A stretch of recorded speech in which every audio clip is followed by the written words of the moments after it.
આ છે ને અમારું બોઇલર છે, તો આની અંદર ફક્ત દેવતા સળગાવીને અંદર પાણી ભરેલું હોય છે. એને વરાળ દ્વારા ડાયરેક્ટ એને સ્ટીમ એટલે વરાળ દ્વારા ડાયરેક્ટ આની અંદર કાજુ પાછા ભરેલા હોય છે.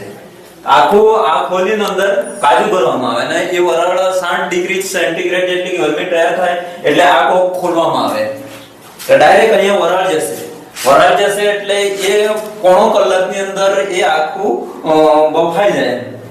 2 થી 3 વાર, ઓછામાં ઓછા 2 વાર ને વધારે 3 વાર છોડવામાં આવે એટલે આ કમ્પ્લીટ બફાઈ જાય ને અહીંયાથી ઉપર જાય એટલે કાજુ બી ઉપર નીચે થતા હોય. જોર પર વરાળ છોડે ને એટલે આપણે કેવું કે કુકરની સિસ્ટમ. આ તો કાચા છે એટલા પૂરતું આખું કદાચ નિર્બળ મોકલે, પણ જે બી માલ ત્યાંથી બોઇલ કરેલો હોય ને એ બીજા દિવસે હાર્ડ થઈ જાય, કડક થઈ જાય. હા, એટલા પૂરતું કડક થઈને બેઠું જ છૂટું પડે ને આનંદ નીચેથી આ પેલું મૂકેલું હોય તો ડાયરેક્ટ કટરમાં અહીંયા પડ્યા કરે છે.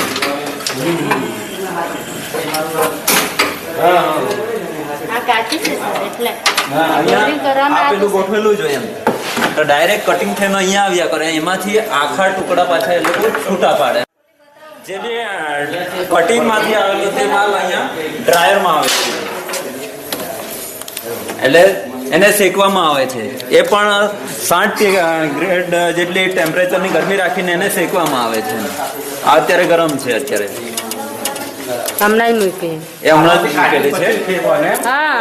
આવી રીતે છોલાય કે તે છોલવા માટે અને શેકવી પડે છે, મતલબ બધી ટ્રેમ હશે કેમ? ખોલવા પડે, શેકવું પડે કેમ કે ત્યાંથી જે બી આવેલી હોય ડાયરેક્ટ કાચા હોય છે, ત્યાં બફાયેલા હોય પણ પૂરેપૂરા પેલા એ થયેલા નહીં હોય એટલા મોટે. અત્યારે તમે જુઓ છો તો ત્યાંની ડ્રાયર માંથી જે બી માલ નીકળેલો છે તે માલ અહીંયા પીલિંગ માટે આવે છે. તે એ લોકો છોડલું ઉપરથી છોલે છે અને બીજું કે આખા ટુકડા અલગ કરે છે.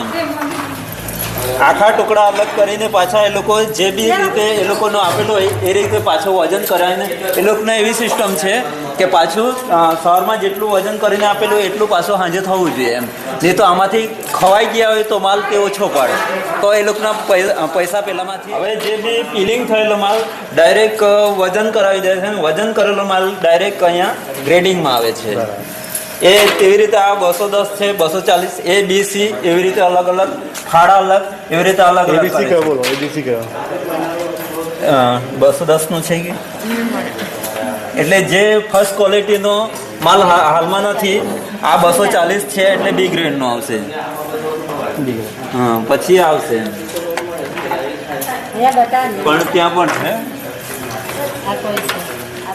આ 240 ગ્રેડનું છે, આ 320 ગ્રેડનું છે, આ 400 નું ગ્રેડ છે અને આ 500 નું ગ્રેડ છે.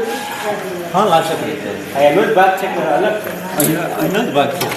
મતલબ કે અહીંયા શું છે કે ડીઆરડીઆ ગ્રુપને આપેલું છે, ગ્રુપમાં 13 ગ્રેડ જેટલા છૂટા પડે છે એવી રીતે એ લોકો ગ્રેડિંગમાં આપે છે. આ W210 છે.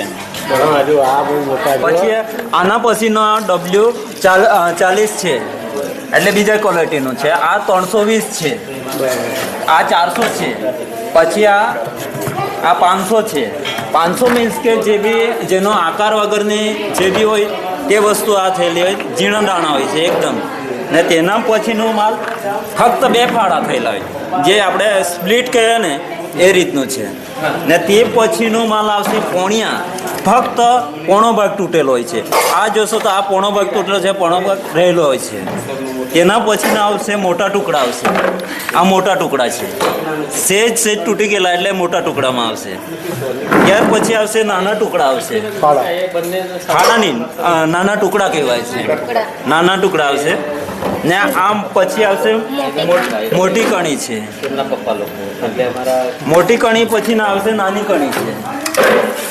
આ નાની કણી જે બી આપણે ફ્રૂટ સેલાડ ને એમાં એ જાય છે, પણ આ વસ્તુ અમે ડાયરેક્ટ અહીંયાથી વેચાણ નથી કરી શકતા. ને આ આપણે સેકન્ડ જે બી ડ્રાયરનો અમુક પ્રોબ્લેમ હોય, ઘણી વખતે શું છે કે લાઇટ વધારે આવી ગઈ કામ તેમ તો આ સેકન્ડ લાલ જેવા થઈ ગયેલા હોય તો આ સેકન્ડમાં જાય છે, એનો ભાવ ઓછો મળે છે. પછી આ સેકન્ડ ટુકડા છે, લાલ જેવા થઈ ગયેલા હોય ને એ આ સેકન્ડ ડાઘ છે. આ ડાઘ છે, એમાં ડાઘ પડેલા હોય છે, ડાઘના ટપકા હોય એટલા બધું ડાઘ હોય છે. ને છેલ્લે તમે આ ઓઇલી બતાવો.